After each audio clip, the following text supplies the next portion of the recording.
Apa jawaban yang tepat saat kita bertanya di mana Allah? Apakah cukup menjawab Allah ada di tempat atau seperti apa? Kalau ada pertanyaan di mana Allah di dalam Al-Quran, jawabannya banyak.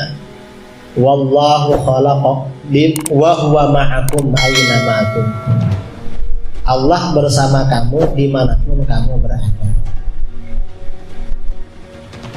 Atau ada lagi di dalam Al-Quran, wa huwallazi fis sama'i ilah wa fil ardi. Dialah Tuhan yang Tuhan di langit dan Tuhan di bumi. Di Al-Quran banyak jawabannya.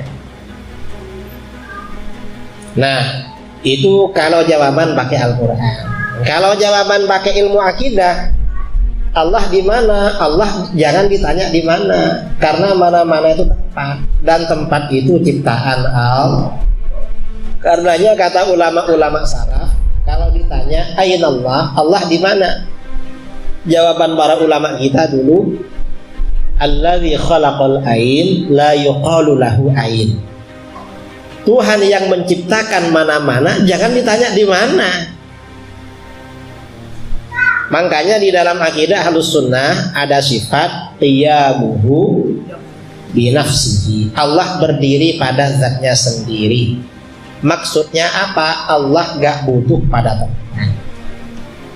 Karena yang namanya butuh itu sifatnya makhluk, bukan sifatnya khaliq. Langit, bumi, arsy semuanya makhluk.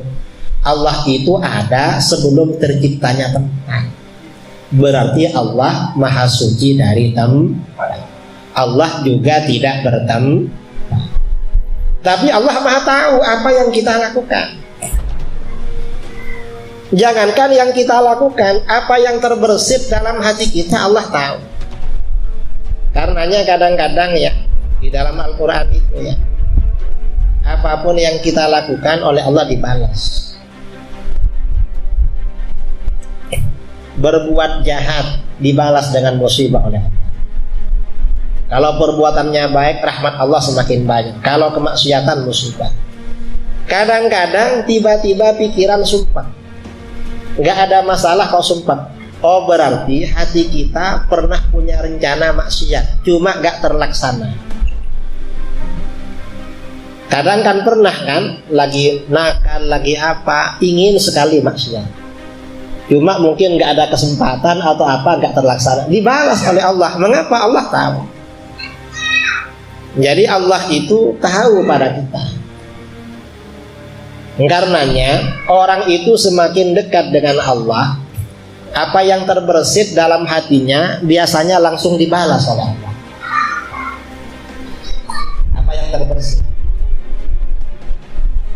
itu kalau orang-orang dekat pada Allah, nggak perlu memohon kepada Allah. Cuma kalau orang itu derajatnya tinggi, biasanya disaksi kalau urusan dunia. Kalau urusan dunia disaksi ada ulama besar terkenal wali, namanya Imam Ibrahim bin Adham. Suatu ketika beliau sangat ingin minum susu dan makan roti. Ada keinginan minum susu makan roti. Pagi-pagi ke masjid, masuk ke kamar mandi. Di kamar sebelah ada orang mandi, bajunya dicuri maling. Ada maling. Nah, beliau yang mandi di kamar sebelah keluar dari situ, dipukul, dikeroyok, dituduh yang mencuri baju sebelah. Ini mencuri, katanya mencuri.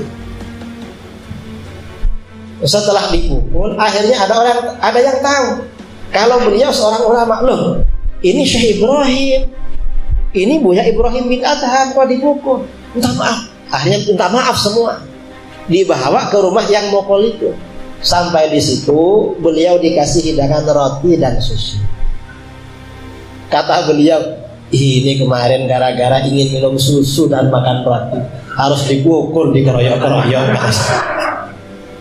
Mengapa? Karena orang ini kalau makomnya tinggi gak boleh melirik dunia. Harus mikirkan Allah saja, harus berzikir terus. Ini kalau orang makomnya tinggi dikasih oleh Allah, cuma disaksi. Karena Kalau ingat sama susu kan lupa pada Allah. Kalau sampai ingat susu sama roti, ya kalau kita ini ingin apa gak pernah disanksi. Karena kita ini bukan orang khusus kan, bukan wali, bukan apa gitu. Malah walaupun kadang niatan di hatinya, pikirannya gak bagus, gak ada sanksi. Mengapa? Allah gak peduli dengan kita. Jadi peduli. Kalau orang-orang yang istimewa di hadapan Allah itu harus selalu berzikir pada Allah tuh tahu. Allah tuh tahu. Ya kadang-kadang pengetahuan Allah itu pada kita itu ditampakkan melalui orang. Ada seorang ulama besar ya, biasanya di Pekanbaru, di Medan, di Aceh, di Padang. Thariqahnya ini kan Naqsyabandiyah Khalidiyah atau Khalidiyah Naqsyabandiyah. Mengapa disebut Khalidiyah? Karena thariqat Naqsyabandiyah melalui Maulana Syekh Khalid bin Husain Al-Baghdadi An-Naqsyabandi. Maulana Khalid ini asalnya orang alim, yang paling alim. Setelah alim, ingin fokus ibadah pada Allah, ikut thariqat. Akhirnya berjumpa seorang ulama di Madinah. Ada orang soleh jumpa dia. Saya minta nasihat Syekh, gimana saya agar menjadi orang soleh? Kamu jangan berburuk sangka sama orang. Jangan gampang buruk sangka sama orang.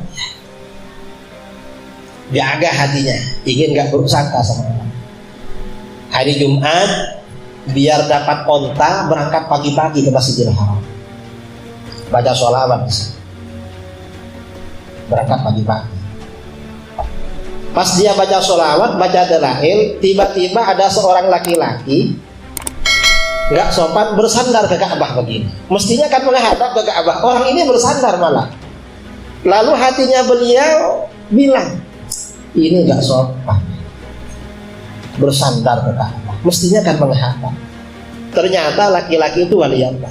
Langsung bilang, kamu minta nasihat kemarin sama ulama Madinah, jangan buruk sangka sama saya kamu, katanya. Saya ini orang mukmin menurut Allah lebih mulia daripada Ka'bah. Kamu yang jangan menyakiti saya dengan hati kamu ini. Akhirnya minta maaf, nangis. Minta maaf saya minta maaf. Iya, jangan ulangi, katanya. Nah, artinya apa? Orang itu kadang ya, orang Allah itu kan maha tahu. Apa yang kita terbersit dalam hati itu dibalas, disanksi oleh Allah. Cuma kadang melalui orang soleh. Tapi yang begininya juga orang yang khusus. Kalau yang biasa-biasa ya dibiarkan. Harus masih rajin ngaji lagi. Akhirnya beliau minta petunjuk, berguru sama itu. Saya minta petunjuk. Kamu gurunya kamu bukan di sini. Kamu harus ke India. Akhirnya beliau ke India, ikut thariqat Naqsyabandiyah. Asalnya orang Irak asalnya. Jadi dulu ya orang itu mencari thariqah, mencari wusul ya macam-macam. Dan ada ujian-ujian. Mengapa begitu? Allah ini kan maha tahu.